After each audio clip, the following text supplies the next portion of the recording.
Hello guys, in today's video I'm gonna show you how to find gender settings on your account information settings on your account on Roblox, easy and quick. First click here, now click settings and now click account information,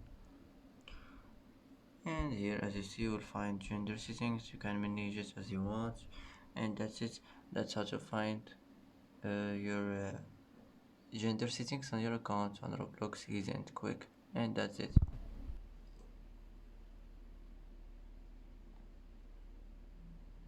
And that's it for today's video. If you like this video, don't forget to like and don't forget to subscribe.